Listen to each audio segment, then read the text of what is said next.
Hello student, आज ये start कर रहे हैं पैरामीशियम का दूसरा पार्ट। ठीक है, इससे पहले मैं पैरामीशियम का फर्स्ट पार्ट अपलोड कर चुकी हूँ। यदि आप नहीं देखे हैं तो एक बार मेरे चैनल में जाकर पैरामीशियम का फर्स्ट पार्ट देख लीजिए। ठीक है, फिर आपको ये सेकेंड पार्ट है बहुत अच्छे से समझ में आएंगे। तो स्टार्ट करते हैं इसमें पैरामीशियम का लोकोमोशन। ठीक है, आज की वीडियो में जानेंगे लोकोमोशन कैसे होता है पैरामीशियम में, उसमें रिप्रोडक्शन कैसे होती है, इसमें श्वसन की प्रोसेस कैसे होती है, ये भोजन को कैसे इनटेक करती है, इन सब के बारे में आज के वीडियो में जानेंगे। ठीक है, तो स्टार्ट करते हैं इसका लोकोमोशन। ठीक है, लोकोमोशन को हिंदी में कहा जाता है प्रचलन कहते हैं। तो पैरामीशियम में प्रचलन ठीक है किसके द्वारा होती है, तो पैरामीशियम में प्रचलन है वो सीलिया के द्वारा होती है। सीलिया बहुत अधिक संख्या में पैरामीशियम है, तो पैरामीशियम में बहुत अधिक क्या रहती है, सीलिया पाई जाती है। ये सीलिया के द्वारा पैरामीशियम है वो कोई भी दिशा में तैर सकते हैं। ठीक है, कोई भी दिशा में गति कर सकती है। ये जो सीलिया है, ये सीलिया किसके दोलन की तरह ये गति करती है। ठीक है, किसकी तरह गति करती है, दोलन की तरह गति करती है, जिसकी वजह से इसमें दो अलग अलग स्टॉक बन जाते हैं। एक है इफेक्टिव स्टॉक और एक होती है रिकवर स्टॉक। इफेक्टिव स्टॉक को कहा जाता है हिंदी में प्रभावी स्टॉक, और रिकवर स्टॉक को कहते हैं प्राप्ति स्टॉक। ठीक है, तो इस तरह से इसमें क्या हो जाते हैं, दो स्टॉक बनते हैं। तो अब जान लेते हैं ये जो इफेक्टिव स्टॉक क्या होता है और रिकवर स्टॉक क्या होती है। ठीक है, तो ये जो इफेक्टिव स्टॉक में क्या होते हैं कि जो पैरामीशियम है, इस पैरामीशियम की जो सीलिया है वो कैसे होती है, झुकती हैं। ठीक है, झुकती हैं और झुक कर क्या करती है, आगे पीछे की ओर पानी को क्या करती है, पीछे धक्का देती है। ठीक है, फिर वो ऊपर आती है, फिर नीचे, फिर ऊपर, फिर नीचे। तो जिस तरह से नीचे आया और पानी को क्या किया, जैसे मेरा हाथ है वो समझ लीजिए क्या है, पैरामीशियम है। ठीक है, पैरामीशियम का क्या है, ये सीलिया है। तो सीलिया में पहले क्या किया कि ये क्या हुआ, झुका। ठीक है, झुक कर क्या करें, ये पूरा वाटर वाला लेवल समझ लीजिए। तो क्या होगा, वाटर वाले लेवल को पीछे करते हैं, फिर ये ऊपर की ओर आती है, फिर से पीछे की ओर लेकर जाती है, फिर से ऊपर। तो इस तरह से क्या होती है, इसकी सीलिया है दोलन गति करते हुए इसमें क्या बना रही है, स्टॉक। तो ये जो नीचे की ओर इस तरह से स्टॉक बनाए, इसे क्या करें, इफेक्टिव स्टॉक। फिर जैसे पुनः स्थिति में आ गए तब उसे क्या कहेंगे, रिकवर स्टॉक कहेंगे। ठीक है, यहाँ पर कुछ डायग्राम बने हुए हैं, देखिए क्या है, इफेक्टिव, तो क्या हुआ, थोड़ा झुका हुआ है। ठीक है, तो यहाँ पर हुआ। ठीक है, फिर आगे क्या हो गया, रिकवर स्टॉक हुआ। ठीक है, फिर इसमें क्या आ गया, इफेक्टिव स्टॉक। तो इस तरह से उसके सीलिया है वो गति करती रहती थी। यहाँ पर देखना, अब यहाँ पर पढ़े हैं कि जो सीलिया, अब यहाँ पर एक सीलिया तो नहीं है। ठीक है, सीलिया क्या पूरे इसके बॉडी को कवर किए हुए हैं सीलिया। तो क्या सभी सीलिया एक साथ नीचे आती है और एक साथ ऊपर जाती है क्या, या फिर एक साथ ये गति करती है, तो ऐसा नहीं होता। ठीक है, तो कुछ जैसे कि ये मेरे हाथ देख लीजिए। देखिए ये क्या है, मान लीजिए ये सीलिया, तो ये सीलिया में क्या है, जैसे ये नीचे की ओर कुछ इस तरह से जाएंगे। ठीक है, तो ये ऊपर है, फिर ये क्या होगा, नीचे। तो जब ये नीचे जाएंगे तो ये ऊपर का भाग ऐसे जाएंगे। ठीक है, फिर यहाँ से ऐसे, फिर ऐसे। तो क्या इस तरह से इसमें क्या हो रही है, गति होती है, एक स्थान से क्या हो गए, दूसरे स्थान तक पहुँच जाते हैं। ठीक है, तो इस तरह से क्या होते हैं, इसमें गति होती है। तो इस गति में देखिए क्या हो जाता है, एक रिदम जैसे संरचना बन रही थी। ठीक है, क्या होता है, इस तरह से हो रहे थे, तो क्या हो रही है, उसमें रिदम जैसे संरचना बन जाती है इन दोनों स्टॉक की वजह से। इसलिए इसे क्या कहा जाता है, अनुक्रमिक लय या फिर मेटाक्रोनल रिदम कहते हैं। ठीक है, अब ये जो देखते हैं पैरामीशियम में, क्या पैरामीशियम सीधे गति करती हैं, तो ये सीधे गति नहीं करती। मान लीजिए इस एक्सिस पर ये क्या कर रही है, पैरामीशियम है वो गति कर रही है। यहाँ पर डायरेक्शन ऑफ मूवमेंट, तो यहाँ पर पैरामीशियम डायरेक्शन कहाँ जा रही है, तो इस साइड जा रही है। ठीक है, ये इसका क्या है, डायरेक्शन है, बीच में है। ठीक है, अगर कोई इंसान को बोला जाए अगर सीधे जाना है तो क्या करेगा, इसी एक्सिस से होते हुए सीधे जाएगा। लेकिन पैरामीशियम में सीधे गति नहीं होती, वो क्या होती है, इस तरह से वलय बनाते हुए क्या करती है, गति करती है। ठीक है, देख रहे हो कैसे गति कर रही है, क्यों क्या करें, इस एक्सिस में क्या कर रही है, वलय बनाते हुए ये गति करती है, जिससे क्या होती है, लय बन जाती है। उसे क्या कहते हैं, उसे कहा जाता है मेटाक्रोनल रिदम कहते हैं। ठीक है, यहाँ तक क्लियर हो रही है, ये सीधे गति नहीं करती, ये कैसे गति कर रही है, तो ये वलय रूप में गति करते, वलय रूप में जाते हुए क्या करती है, ये गति करती है या लोकोमोशन करती है। ठीक है, तो ये लोकोमोशन कैसे होती है पैरामीशियम में, यहाँ तक क्लियर हो गई होगी। आगे पढ़ते हैं कि पैरामीशियम है वो किस तरह से फूड को इंटेक करती है। ठीक है। अब देखते हैं यहाँ पर न्यूट्रिशन। ठीक है, तो ये पैरामीशियम है, तो इस पैरामीशियम में किस तरह से न्यूट्रिशन होती है, किस तरह से ये पोषण को ग्रहण करती है। इसमें पोषण किस तरह से ग्रहण करते हैं, तो ये होलोजाइटिक मैनर तरह से क्या करते हैं, फूड को इनटेक करते हैं। अब जान लेते हैं कि पैरामीशियम है भोजन ग्रहण करती है, तो किस तरह के भोजन ग्रहण करते हैं। ठीक है, ये बैक्टीरिया है, वायरस है, ईस्ट है, और किसान जैसे कि एक कोश की शैवाल होती है, मतलब एल्गी है, इन सब को क्या करते हैं, ये फूड के रूप में ग्रहण करते हैं। साथ ही जो मृत पदार्थ है, जो कार्बनिक पदार्थ है, उन सब पदार्थों को क्या करती है, भोजन के रूप में पैरामीशियम है वो ग्रहण करती है। ठीक है, अब देखते हैं कि इसमें जो फूड जब ग्रहण करते हैं तो इसमें दो तरह से प्रोसेस होंगे। एक होगा फूड का क्या करेगा, इनटेक करेगा, मतलब ग्रहण करेगा, उसके बाद फिर उसका क्या होगा, पाचन होगा। मतलब पहले फूड को क्या किया गया, इनगेशन किया गया, ग्रहण किया गया। ठीक है, उसके बाद फिर क्या किया जाएगा, उसका डाइजेशन किया जाएगा। तो पहले तो क्या किया जाएगा, भोजन को ग्रहण करेंगे। तो भोजन को ग्रहण करेगा तो कैसे किया जाएगा, तो ये क्या है, फूड एंड इट्स क्या है, इनगेशन। तो इनगेशन में क्या होगा, ये क्या है, पैरामीशियम है। ठीक है, ये वाला भाग उसका कौन सा है, ओरल ग्रू है।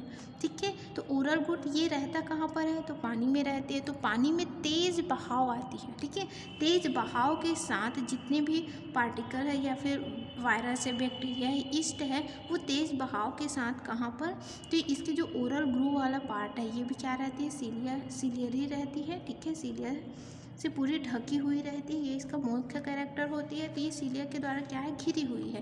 तो जैसे घिरी हुई तो फूड ये किसके साथ, वाटर के बहाव के साथ यहाँ के जो फूड पार्टिकल है, ये फूड पार्टिकल पैरामीशियम के अंदर ओरल ग्रू में क्या करती है, अंदर प्रवेश करती है। जब ये अंदर प्रवेश करती है तो अब देखो पानी के बहाव के साथ बहुत सारे प्रकार के यहाँ पर क्या आ सकते हैं, अणु आ सकते हैं। जैसे फूड मटेरियल है तो इसमें बैक्टीरिया, वायरस, ये सब बताएं। ठीक है, इसके अलावा इसमें जैसे धूल के कण है या बड़े पार्टिकल है वो भी इसके साथ आएंगे। तो क्या किया जाएगा, केवल जो फूड मटेरियल है केवल उसी को ये क्या करेगा, भोजन उसी को ही ये इनटेक करती है, उसी को ग्रहण करती है। बाकी जितने भी अगर बड़े अणु आते हैं तो उसे क्या कर दिया जाता है, बाहर कर दिया जाता है। तो ये फूड है वो जल के धारे के साथ किस में आया, बकल कैविटी में आती है। फिर बकल कैविटी के पास यहाँ पर क्या रहता है, साइटोस्टोम रहता है। ठीक है, तो ये साइटोस्टोम तक आती है। फिर यहाँ से क्या होती है, भोजन को इस तरह से इनटेक किया जाता है। तो ये यहाँ से, ठीक है, ये वाले जो भाग क्या बोलते हैं, इसे वेस्टिबुलाई कहते हैं। तो वेस्टिबुलाई से होते हुए कहाँ पहुँच जाती है, ये बकल कैविटी में। बकल कैविटी से ये पहुँच जाती है इसमें, ये वाला जो भाग है इसे कहा जाता है क्या, साइटोस्टोम। ठीक है, ये जो भाग है इसे क्या कहते हैं, साइटोस्टोम। तो ये वेस्टिबुलाई से कहाँ गया, बकल कैविटी, बकल कैविटी से आ गया क्या, ये साइटोस्टोम में। तो ये साइटोस्टोम तक क्या हो जाती है, पहुँच जाती है, और इस तरह से ये भोजन को क्या कर लेता है, ग्रहण कर लेता है। ठीक है, जैसे भोजन का ग्रहण करते हैं वैसे जो इसका साइटोस्टोम है वहाँ से फिर फूड को यहाँ पर फूड है इसके लिए क्या किया जाता है, फूड के लिए यहाँ पर फूड वेसल्स बनाना स्टार्ट करते हैं। ठीक है, तो इस तरह से क्या किया जाता है, पैरामीशियम के द्वारा फूड को ग्रहण किया जाता है। अब देखते हैं इसमें डाइजेशन की प्रोसेस है वो कैसे होती है। ठीक, अब जैसे फूड को ग्रहण किया गया तो यहाँ पर एक वैक्यूल्स बन जाती है। ठीक है, फूड को अब इसमें विशेष एक अलग तरह के आर्गन नहीं होते जिसके द्वारा फूड का फिर पाचन होगा। तो क्या होता है, इसमें क्या होती है, फूड को रखने के लिए यहाँ पर एक वैक्यूल्स बना लेती है। ठीक है, गोली संरचना बना लेती है, उसी के अंदर क्या रहती है, फूड रहती है। अब यही फूड मटेरियल है इसके बॉडी में। ठीक है, अब देख पा रहे हैं इसके डायरेक्शन को, किस तरह से ये फूड वैक्यूल्स है। तो ये फूड वैक्यूल्स से यहाँ से अलग होंगे, फिर क्या होगा, ये बॉडी के विभिन्न पार्ट में जाते जा रहे। जैसे जैसे ये जो फूड का पाचन होता जाएगा या डाइजेशन, इसमें विशिष्ट प्रकार के क्या रहेंगे, पाचक एंजाइम रहेगा। ठीक है, उस पाचक एंजाइम के द्वारा इसका जो फूड है या भोजन है इसका पाचन होगा। तो जैसे जैसे इसका पाचन होगा वैसे वैसे ही जो वैक्यूल्स की जो वैक्यूल्स है वो बड़ी हैं। ठीक है, वो वैक्यूल्स क्या होते लग जाएंगे, जैसे जैसे पाचन होते जाएगा वैसे वैसे वैक्यूल्स है वो छोटी होती जाती है। तो इस तरह से क्या होने लग गई, ये छोटी होती जाती है और अंत में फिर क्या हो जाता है, पूरा पाचन हो जाता है। जैसे ही फूड का पूर्ण रूप से पाचन होता है वैसे ही भोजन को इसके जो साइटोप्लाज्म है, ठीक है, साइटोप्लाज्म के द्वारा अवशोषित करके उपयोग कर लिया जाता है। और इनका जो वेस्ट पार्ट होती है, ठीक है, जो वेस्ट मटेरियल होती है उसके लिए क्या होता है, इजेशन। ठीक है, इजेशन के द्वारा क्या कर दिया जाता है, इसे बाहर कर दिया जाता है। तो इस तरह से होता है कि इसमें न्यूट्रिशन, इस तरह से पैरामीशियम में क्या होता है, न्यूट्रिशन का प्रोसेस होती है। आगे देखते हैं इसमें रेस्पिरेशन एंड एक्सक्रेशन की प्रोसेस है वो कैसे होती है। इसमें रेस्पिरेशन की जो प्रोसेस है, ठीक है, वो विसरण द्वारा होती है। ठीक है, ऑस्मोसिस के द्वारा, मतलब किसके, विसरण द्वारा, डिफ्यूजन के द्वारा होंगे, जिसमें क्या होगा, अगर इसको बॉडी के अंदर क्या है, कार्बन डाइऑक्साइड की मात्रा ज़्यादा है और वातावरण में कार्बन डाइऑक्साइड की मात्रा कम है, फिर कार्बन डाइऑक्साइड क्या हो जाएगा, इसके बॉडी से बाहर हो जाएगी। इसी तरह से देखिए ऑक्सीजन के, तो ये ऑक्सीजन है। ठीक है, वातावरण में क्या है, ऑक्सीजन की मात्रा ज़्यादा है और इसके बॉडी में ऑक्सीजन की मात्रा कम है, तो ये क्या हो जाएगी, यहाँ पर इसके बॉडी के अंदर इंटर कर जाएगी। तो इस तरह से इसमें क्या होती है, रेस्पिरेशन की प्रोसेस होंगी। ठीक है, श्वसन है वो अंदर आएगी और बाहर जाएगी। ठीक है, अब इसमें देखते हैं इसमें जो एक्सक्रीशन की प्रोसेस है वो कैसे होती है, मतलब इसमें उत्सर्जन कैसे होती है। अभी आपको बताया कि जो न्यूट्रिशन है इसमें क्या होता है, तेज़ बहाव आती है पानी के, उन्हीं के साथ इसका फूड पार्टिकल इसके बॉडी के अंदर इंटर करती है। ठीक है, ओरल ग्रू से क्या होती है, इसके बॉडी के अंदर इंटर होती है। तो अब देखो यहाँ पर फूड पार्टिकल के साथ क्या इसके बॉडी के अंदर इंटर हुई, जल। ठीक है, वाटर है वो क्या हो गई, इनटेक हो गई, अंदर आए। तो अब देखो वाटर है इसके बॉडी के अंदर इंटर हो रही है, तो अब देखो जितनी इस जल की आवश्यकता है उतना का ही ये यूज़ करेंगे, उसके बाद इसका यूज़ नहीं किया जाएगा। ठीक है, तो उसे क्या करना है, उस बॉडी के लिए हानिकारक है तो उसे बॉडी से बाहर निकालना होगा। तो क्या होता है, इनमें जो एक्सक्रेशन है वो कॉन्ट्रैक्टाइल वैक्यूल्स के द्वारा होता है। ये जो पूरी भाग है उसे क्या कहते हैं, एक साथ सबको कहेंगे कॉन्ट्रैक्टाइल वैक्यूल्स। जिसमें आपको बताई थी ये जो बीच वाला भाग है ये क्या वैक्यूल बताई थी, और इसे क्या बताई थी आपको, इसे बताई थी ये क्या है, रेडिकल कैनाल है। तो ये जो रेडिकल कैनाल है और ये कौन सा भाग है, इसका वैक्यूल्स वाला भाग है। तो रेडिकल कैनाल और वैक्यूल्स ये दोनों को एक साथ क्या कर रहे हैं, क्या, कॉन्ट्रैक्टाइल वैक्यूल। तो ये जो कॉन्ट्रैक्टाइल वैक्यूल क्या होती है, संकुचित होती रहती है और फूलती रहती है। ठीक है, तो अब इसमें देखते हैं कि कैसे होगा। जैसे वाटर है इंटर किया, वैसे वाटर इंटर करने के बाद फिर क्या होता है, ये जो कॉन्ट्रैक्टाइल वैक्यूल्स में जो रेडिकल कैनाल है यहाँ पर वाटर है वो आ जाती है। ठीक है, जैसे यहाँ पर मैं एक बना देती हूँ रेडियल कैनाल। ठीक है, एक संकुचित बना देती हूँ। ठीक है, इस तरह से। तो ये जो रेडिकल कैनाल है, जैसे ये वाटर आया, ठीक है, तो जितना वाटर का यूज़ करने वो यूज़ किया, फिर वाटर को क्या करनी है, बॉडी से बाहर करनी है। तो क्या होता है, इस रेडिकल कैनाल में पहले ये प्रवेश करता है। जैसे प्रवेश करता है तो क्या होगा, इसका आकार है वो बड़ी होगी, तो क्या हो जाएगी, ये फूल जाती है। कुछ इस तरह से इसकी संरचना बन जाएगी। अब जैसे जैसे संरचना हुई, अब क्या हो गई, यहाँ पर जो वेस्ट जो पानी था जिसका उपयोग इसे नहीं करनी है, ठीक है, जिसका उपयोग अब नहीं कर सकता, वो पानी क्या हो गया, रेडिकल कैनाल में आ गया और ये क्या हो जाती है, फूल जाती है। अब क्या होती है, इसी रेडिकल कैनाल में अब ये क्या हो जाती है, उसमें संकुचन होना स्टार्ट हो जाती है। मतलब इस तरह से इसमें क्या होंगे, संकुचन स्टार्ट हो जाएंगे, जिसके द्वारा ये जल है वो क्या हो जाएगा, इसके बॉडी से, क्योंकि आपको बताई थी कि ये जो रेडिकल कैनाल वो क्या होती है, जो ये इसका जो ये दीवार वाला भाग है, ठीक है, इससे क्या है, जो सीलिया वाला भाग है वहाँ पर ये क्या रहती है, लगी हुई रहती है। तो यहाँ से क्या होती है, इसका जो वाटर है वो क्या हो जाती है, बॉडी से बाहर हो जाती है। तो इस तरह से इसमें क्या होती है, एक्सक्रेशन की प्रोसेस है वो होती थी। इसमें वाटर को क्या किया, बॉडी से बाहर कर दिया गया। तो सबसे ज़्यादा यहाँ पर एक्टिव कौन सा रहता है, आपको बताई थी ये पोस्टीरियर या एंटेरियर। ठीक है, इसे एंटेरियर बताई थी, इसका एंटेरियर वाला पार्ट है, ये पोस्टीरियर वाला पार्ट है। तो ये देखो यहाँ पर वाटर है वो डायरेक्ट है इसके संपर्क में, इसलिए यहाँ पर जो एक्सक्रेशन की प्रोसेस है वो अधिक होती है यहाँ की अपेक्षा। ठीक है, यहाँ तक क्लियर हो गई होगी। अब देखते हैं इसमें रिप्रोडक्शन की प्रोसेस है वो कैसे होती है। देखते हैं पैरामीशियम में रिप्रोडक्शन की प्रोसेस। ठीक है, रिप्रोडक्शन को हिंदी में कहा जाता है प्रजनन की क्रिया। पैरामीशियम है, पैरामीशियम को क्या करनी है, अपनी संतति बनाए रखनी है। ठीक है, इसके लिए इसमें क्या पाया जाएगा, तो रिप्रोडक्शन पाई जाती है। तो अब ये जो प्रारंभिक प्रकार का रिप्रोडक्शन हो रही है इसमें, तो इसमें दो तरह, ये प्रारंभिक प्रकार के एनिमल है। ठीक है, इसमें अगर रिप्रोडक्शन की बात की जाए तो इसमें दो तरह की रिप्रोडक्शन होती है, एक होती है असेक्सुअल रिप्रोडक्शन और एक होती है सेक्सुअल रिप्रोडक्शन। असेक्सुअल रिप्रोडक्शन किसे कहेंगे, तो जिसमें अलैंगिक प्रजनन, ठीक है, हिंदी में क्या कहेंगे, अलैंगिक प्रजनन कहेंगे, और सेक्सुअल रिप्रोडक्शन को हिंदी में लैंगिक प्रजनन कहेंगे। तो ये जो असेक्सुअल रिप्रोडक्शन है इसमें भी बाइनरी फिजन के द्वारा, ठीक है, द्विखंडन विधि के द्वारा क्या होती है, पैरामीशियम में रिप्रोडक्शन देखने को मिलती है। और इसमें जो सेक्सुअल रिप्रोडक्शन है इसमें कॉन्जुगेशन प्रकार के, ठीक है, इंडोमिसिस प्रकार के, आउटोगेमी प्रकार के, साइटोगेमी और क्या होती है, हेमीमिक्सिस प्रकार के इसमें क्या होती है, में सेक्सुअल रिप्रोडक्शन देखने को मिलती है, जिसमें आपको स्पेशली यहाँ पर मैं बताऊँगी कॉन्जुगेशन प्रकार के रिप्रोडक्शन के बारे में। ठीक है, चलिए फिर स्टार्ट करते हैं यहाँ पर सबसे पहले कि इसमें सेक्सुअल रिप्रोडक्शन कैसे होती है। ठीक है, तो पहले जान लेते हैं सेक्सुअल रिप्रोडक्शन होता क्या है। तो असेक्सुअल रिप्रोडक्शन, ठीक है, तो ये क्या है, असेक्सुअल रिप्रोडक्शन के बारे में जानेंगे। तो पहले जान लेते हैं कि असेक्सुअल रिप्रोडक्शन किसे कहेंगे। तो ऐसे रिप्रोडक्शन जिसमें क्या होगा, नर और मादा दोनों प्रभेद की आवश्यकता ना हो। ठीक है, दो अलग अलग क्या पैरामीशियम की आवश्यकता ना हो, एक ही पैरामीशियम से क्या हो, उसमें बाइनरी फ्यूजन के द्वारा दो भागों में बंटकर वो क्या हो जाए, नए संतति उत्पन्न हो जाए, तब वो क्या कहेंगे, उसे असेक्सुअल रिप्रोडक्शन कहेंगे। ठीक है, जिसमें प्रजनन के लिए केवल एक ही प्रभेद भाग लेती है। ठीक है, तब उसे क्या कहेंगे, हम उसे कहेंगे असेक्सुअल रिप्रोडक्शन। ठीक है, तो अब इसमें बताया आपको बाइनरी फ्यूजन। बाइनरी कहने का मतलब क्या होता है, दो। ठीक है, तो इसे हिंदी में क्या कह रहे हैं, हिंदी में कह रहे हैं द्विखंडन विधि।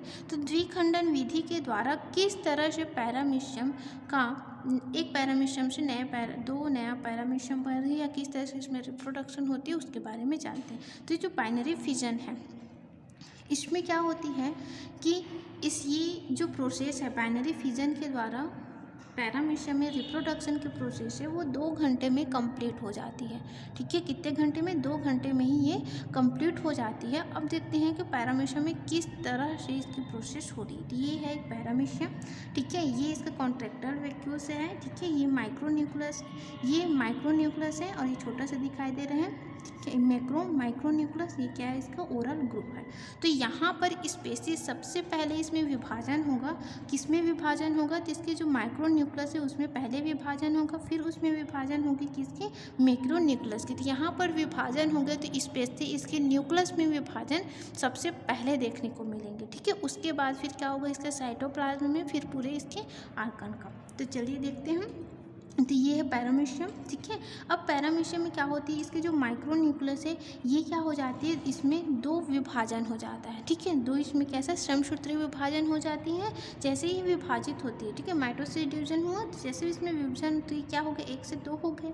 फिर उसके बाद क्या होते हैं, ये अपने अपने ध्रुवों की ओर जाना, मतलब अपने अपने साइड में ही जाना स्टार्ट कर। जैसे ये है कि ऊपर की ओर जाना स्टार्ट करेगी, नीचे, मतलब ये क्या पोस्टीरियर भाग में एक न्यूक्लियस है वो पोस्टीरियर भाग में, और एक न्यूक्लियस है वो एंटीरियर भाग की ओर गति करना प्रारंभ कर देता है। अब उसके बाद फिर क्या होता है, इसमें ये जो पैरामीशियम है, इस पैरामीशियम के इसके जो मैक्रोन्यूक्लियस है, इस मैक्रोन्यूक्लियस में भी विभाजन होगा, और ये विभाजित होकर क्या होगा, एक पोस्टीरियर के साइड और एक क्या होगा, एंटीरियर साइड की ओर जाना प्रारंभ करते हैं। अब इस तरह से हुआ। अब इन्हीं के साथ साथ क्या होती है, इसमें जो ओरल ग्रुव है वो धीरे धीरे क्या हो जाती हैं, विघटित होती हैं, और विघटित होकर ये भी 2 भागों में विभाजित हो जाती है, और विभाजित होकर अलग अलग अपने अपने ध्रुवों की ओर जाना, या फिर एंटीरियर और पोस्टीरियर की ओर गति करने स्टार्ट करती। जैसे ही पूरी क्रिया हो जाती है, अब यहाँ पर जो बनी हुई ओरल ग्रुव है वो क्या हो गया, न्यू ओरल ग्रुव हुआ। अब फिर धीरे धीरे क्या होती है, इसका जो बीच वाला भाग है, सेंटर वाले भाग है, वहाँ पर, ठीक है, इसके जो सेंटर वाला भाग है वहाँ पर क्या होगा, विभाजन, एक ग्रू देखने को मिलेगी। ठीक है, गड्ढे देखने को मिलेंगे। फिर यही गड्ढे धीरे धीरे क्या हो जाएंगे, 2 भागों में बढ़ जाते हैं, और बढ़कर नया पैरामीशियम बना लेते हैं। ठीक है, तो इस तरह से इसमें देखिए एक पैरामीशियम से क्या हुआ, 2 अलग अलग नया पैरामीशियम का फॉर्मेशन होता है। इनके साथ साथ यहाँ पर डिवीजन किसका, देखो ओरल ग्रू का देख लिए, इसका न्यूक्लियस का कैसा डिवीजन हुआ ये भी देख लिए, साथ में इसके जो कॉन्ट्रैक्टाइल वैक्यूल्स है इसका भी क्या होती है, डिवीजन होती है, जिसके फलस्वरूप एक है एंटीरियर और एक क्या पोस्टीरियर बनाते रही, जो दिखाई दे रही है न्यू कॉन्ट्रैक्टाइल वैक्यूल्स है।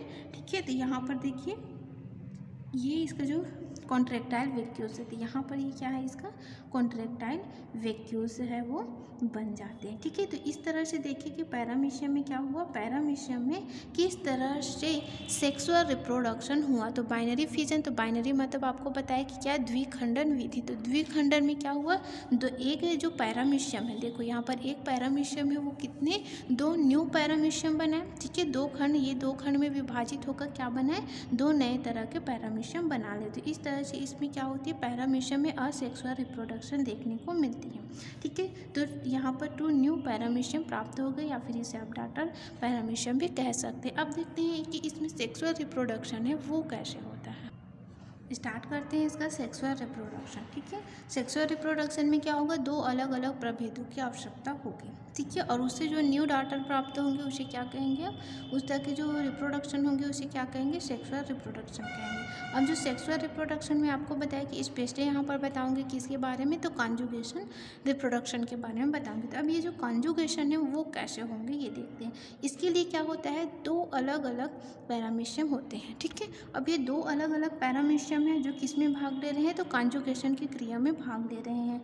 तब इसमें जो कॉन्जुगेशन में भाग ले रहे हैं, तो ये जो प्रथम एक, अब दोनों को एक नाम दे दिए, एक को ए नाम दे दिया गया और एक को क्या नाम दे देते हैं, बी दे देते हैं। तो इसका जो ए वाला है इसे क्या कॉन्जुगेंट कहेंगे। देखो कॉन्जुगेशन की क्रिया में जो पैरामीशियम भाग ले रहा है उसे क्या कहेंगे, कॉन्जुगेंट कहेंगे। ठीक है, तो इसे कॉन्जुगेंट ए और ये क्या है, कॉन्जुगेंट बी है।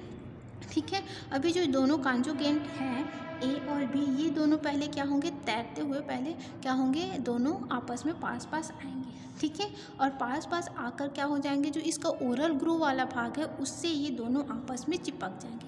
ठीक है, दो पैरामीशियम है, ये क्या हुए, तैरते हुए आए और किसके द्वारा, जो इसका ओरल ग्रूव है उसके द्वारा ये आपस में चिपक जाते हैं। ठीक है, अब जैसे ही चिपकते हैं वैसे ही क्या हो जाता है, तेज़ गति से ये उस पानी में तैरने लगता है। ठीक है, बहुत तैरने लगते हैं और उस तैरते हुए इसमें क्या होती है, इसकी जो न्यूक्लियस होती है उनमें एक दूसरे का न्यूक्लियस है वो ट्रांसफ़र होगा। ठीक है, तो कैसे होता है, तो पहले तो ये जुड़ा। ठीक है, जुड़ने के बाद क्या हो जाती है, यहाँ पर एक कैनाल बन जाती है। ठीक है, साइटोप्लाज्म कैनाल बन जाती है। ठीक है, तो इस तरह से क्या हो गया, जुड़ी। अब जुड़ने के बाद क्या हो जाता है, इनके जो ये मैक्रो, देखो एक कैसा है, इसका मैक्रो न्यूक्लियस है, एक है माइक्रो न्यूक्लियस है। तो इन दोनों का क्या होता है, पहले जो मैक्रो न्यूक्लियस है, बड़ी केंद्रक है, वो क्या होने लगती है, धीरे धीरे वो समाप्त होने लगती है। ठीक है, तो ये क्या होने लग जाती है, धीरे धीरे ये समाप्त होने लग जाती है।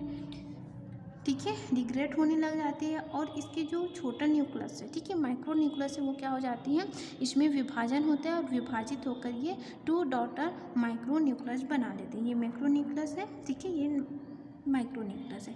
अब फिर क्या होता है, अब पूर्ण रूप से फिर अगले चरण में क्या हो रही है, ये जो बड़े न्यूक्लियस है वो पूर्ण रूप से समाप्त हो जाती है, जिसको जो पैरामीशियम में दिखाई ही नहीं देता। उसके बाद फिर क्या हो जाती है, इसमें जो माइक्रो न्यूक्लियस है, ठीक है, टू डॉटर माइक्रो न्यूक्लियस बना है, ये टू डॉटर माइक्रो न्यूक्लियस है, इनमें फिर से विभाजन होती है और विभाजन होकर ये कितना 4 डॉटर माइक्रो न्यूक्लियस बना लेते हैं। ठीक है, अब उसके बाद क्या होती है, इनमें जो 4 न्यूक्लियस बनी है उसमें जो 3 न्यूक्लियस है, ठीक है, 3 न्यूक्लियस है, ये 3 न्यूक्लियस क्या हो जाते हैं, अब घटित हो जाते हैं। ठीक है, डिसइंटीग्रेट हो जाती है, क्या हो जाती है ये, डिसइंटीग्रेटिंग न्यूक्लियस। ठीक है, ये क्या हो जाती है, अब घटित हो जाती है।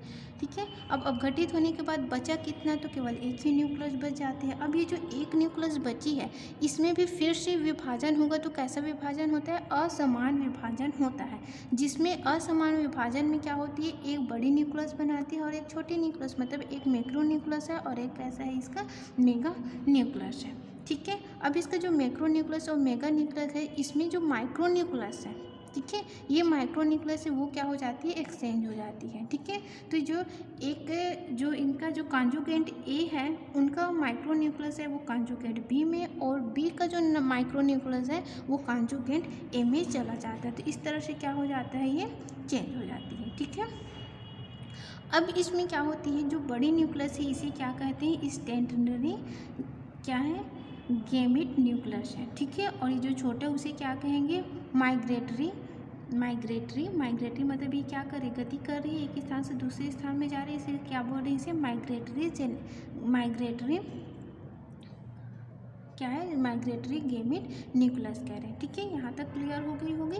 अब उसके बाद फिर क्या होते हैं, ये जो माइक्रो न्यूक्लियस है वो आपस में जो मैक्रो न्यूक्लियस है उसके साथ मिल जाते हैं और मिलकर क्या बना लेते हैं, जाइगोट बना लेते हैं। तो ये जो जाइगोट बनी उसे क्या कहेंगे, जाइगोट न्यूक्लियस, क्योंकि न्यूक्लियस से आपस में मिलेंगे। अब इस तरह, अब जैसे इसमें एक्सचेंज हो जाते हैं किसके, न्यूक्लियस के, वैसे ही क्या हो जाते हैं, जो कॉन्जुगेंट है, ये कॉन्जुगेंट ए और बी दोनों क्या हो जाते हैं, अलग हो जाते हैं। ठीक है, अब जैसे दोनों अलग हो जाते हैं वैसे अब इन दोनों में अलग अलग इसमें प्रोसेस फिर से होना स्टार्ट होते हैं, क्योंकि अभी तक इसमें क्या नहीं हुआ है, है रिप्रोडक्शन की प्रोसेस नहीं हुई, केवल किसका चेंज हुआ है, केवल इसमें न्यूक्लियस है वो चेंज हुई है। ठीक है, अब न्यूक्लियस चेंज होकर क्या बना रही है इसमें जाइगोट, तब दोनों का गुण एक दूसरे में चला गया। अब देखते हैं इसमें कैसे इसका प्रोसेस है वो होता है। ठीक है, तो ये जो कांजुगेंट है, तो ये अब जैसे ये अलग होते हैं वैसे इसे एग्स कांजुगेंट कहेंगे। ठीक है, अब दोनों क्या है, एग्स कांजुगेंट है। अब इसमें एक में बता रही हूँ वही प्रोसेस क्या होता है दूसरे कांजुगेंट में भी होते हैं। तो ये कांजुगेंट में क्या होते हैं, पहले ये जो जाइगोट न्यूक्लियस है इसमें विभाजन होगा, समसूत्री विभाजन, और विभाजित होकर 2 सेल बना लेंगे। अब फिर से इसमें विभाजन होगा जिससे 4 सेल बनाएंगे, तो 4 इसमें क्या है डॉटर सेल। अब ये 4 सेल है वो क्या बना लेंगे, फिर से विभाजित होकर 8 सेल बना लेगा। 8 सेल में से क्या होगा कि जो बड़ी सेल दी, एक 8 सेल में जो 4 सेल है, ठीक है, 4 जो न्यूक्लियस है, 8 न्यूक्लियस बना है। 8 न्यूक्लियस में जो 4 न्यूक्लियस है वो क्या होता है, 4 न्यूक्लियस है वो बड़ी न्यूक्लियस हो जाती है, और एक ऐसा छोटी न्यूक्लियस रहती है, जिसमें जो छोटी न्यूक्लियस उसमें से जो 3 न्यूक्लियस है वो फिर से क्या हो जाते हैं, अपघटित हो जाते हैं, और बच जाते हैं कितने, एक ही न्यूक्लियस बचते हैं। अब वो जो एक न्यूक्लियस है इसमें फिर से डिवीजन होती है, और डिवीजन होकर क्या हो जाती है, 2 माइक्रो न्यूक्लियस बना देती है, जिसमें यहाँ पर 2 मैक्रो न्यूक्लियस है। ठीक है, मैक्रो न्यूक्लियस है और एक यहाँ पर माइक्रो न्यूक्लियस है। ये दोनों क्या हो जाते हैं, अलग होकर 2 नए डॉटर पैरामीशियम बना लेते हैं। अब इसमें भी फिर से इसका जो माइक्रो न्यूक्लियस है उसमें फिर से डिवीजन होगा, और डिवीजन होकर ये भी क्या बना लेगा, 2 अलग अलग पैरामीशियम बना लेंगे। तो इस तरह से क्या होता है, एक जो कांजुगेंट पैरामीशियम है उनसे 4 न्यू पैरामीशियम बन जाते हैं। ठीक है, 4 न्यू पैरामीशियम होते हैं। बस इसी तरह से क्या होते हैं, इसके जो ए में जिस तरह से प्रोसेस हुई वैसे यहाँ पर बी में भी उसी तरह की प्रोसेस होती है। और टोटल कितने पैरामीशियम बना लेती हैं, तो टोटल यहाँ पर कितने हो जाते हैं, यहाँ पर 8। ठीक है, 8 पैरामीशियम है वो, 8 पैरामीशियम है वो बन जाते हैं। ठीक है, ये जो प्रोसेस है वो 12 से 48 घंटे में कंप्लीट होती है।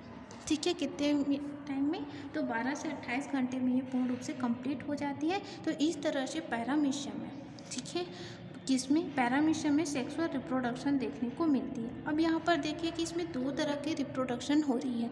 ठीक है, तो 2 तरह से रिप्रोडक्शन की क्यों आवश्यकता हो रही है, एक तो सेक्सुअल हो रही है, एक किस में हो रही है, एक असेक्सुअल, दोनों तरह से हो रही है। तो क्या होती है, जो असेक्सुअल रिप्रोडक्शन है उसमें विभाजन के द्वारा क्या होने लग जाती है, न्यू डॉटर पैरामीशियम प्राप्त होते रहते हैं। तो उनमें क्या हो जाती है, जैसे जैसे विभाजन होकर नई पैरामीशियम बनती जाती है वैसे उनकी जो कार्य है या उनकी गति है वो सब क्या होते हैं, कम होने लग जाते हैं। तो अब उसे फिर से पहले जैसी स्थिति लाने के लिए क्या होता है, उसमें सेक्सुअल रिप्रोडक्शन देखने को मिलती है। ठीक है, क्लियर हो गया होगा। ठीक है, आज के लिए बस इतना ही। फिर नेक्स्ट डे पढ़ेंगे पैरामीशियम, फिर नेक्स्ट डे पढ़ेंगे फाइलम पोरीफेरा के बारे में। ठीक है, थैंक यू।